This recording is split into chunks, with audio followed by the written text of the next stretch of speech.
The ocean wind tousled Madeline Hayes' hair as the sleek black convertible hugged the California coast. Her husband, David, manned the wheel, Bluetooth headset blinking while he barked into yet another business call. Oblivious. Detached. Just like he'd been for years. In the back, where no real seat existed, Madeline sat awkwardly on the lap of Caleb, David's 21-year-old son from his first marriage. Caleb's arm rested lightly around her for balance, his breath grazing her neck as the car jolted.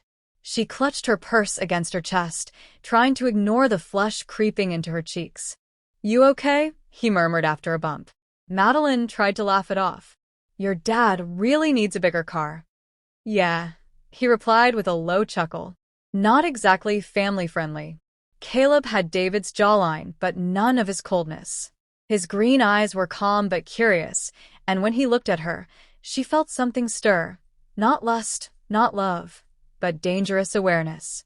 She hadn't felt seen like that in years. When they arrived home, a glass-walled house perched above the Pacific, David walked straight to his office. Another call. Another closed door. Madeline stood in the kitchen afterward, her hands resting on the counter.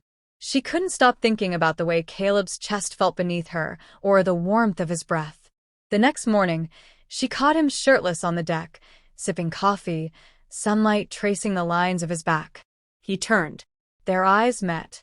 Neither smiled. She looked away first.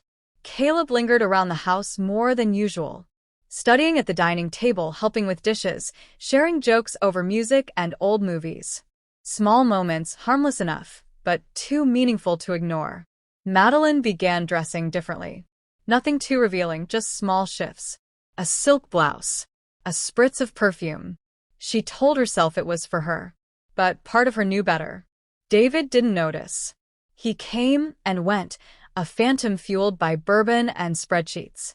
One evening, while she gardened out back, Caleb crouched beside her, pulling weeds. His hand brushed hers, accidental, but lingering. When she looked up, his eyes held hers. No words, just wait. That night, she couldn't sleep. David's snoring filled the bedroom, but all she heard was the echo of Caleb's breath, the quiet of what hadn't been said. Days passed like that, subtle tension, small shared glances, a growing pull. Then came the Saturday night. David was away in Chicago. The house was quiet. Madeline sat at the kitchen table with cold chamomile tea, staring into space. Caleb walked in, hoodie unzipped, hair damp from a shower. "You okay?" he asked gently. "I don't know," she said truthfully. He sat across from her. She spoke, not about Caleb but about David.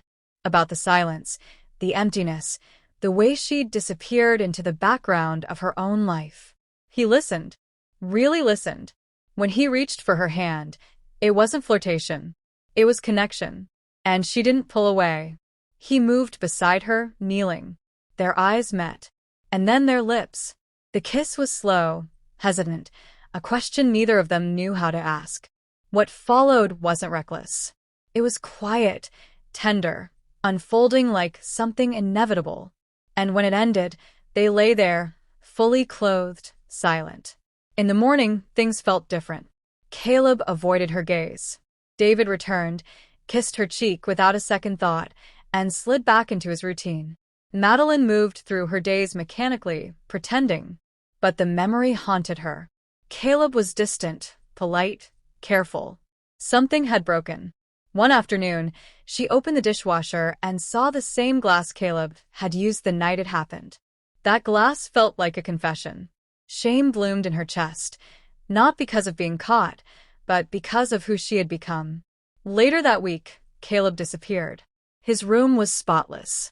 No note. No message. She told David he'd gone back to campus early. He nodded, unbothered. Madeline stood on the deck, staring at the endless ocean, waiting for something. A text, a call, a car. Nothing came. The world went on. But she stayed frozen. Changed. She hadn't just crossed the line. She had stepped into another version of herself, a woman desperate to be seen, aching to feel alive again. And now, all she had left was the silence. If this story stirred something in you, If you've ever felt invisible, lonely, or on the edge of temptation, you're not alone. Join the conversation in the comments. Let's talk. What would you have done in Madeline's place?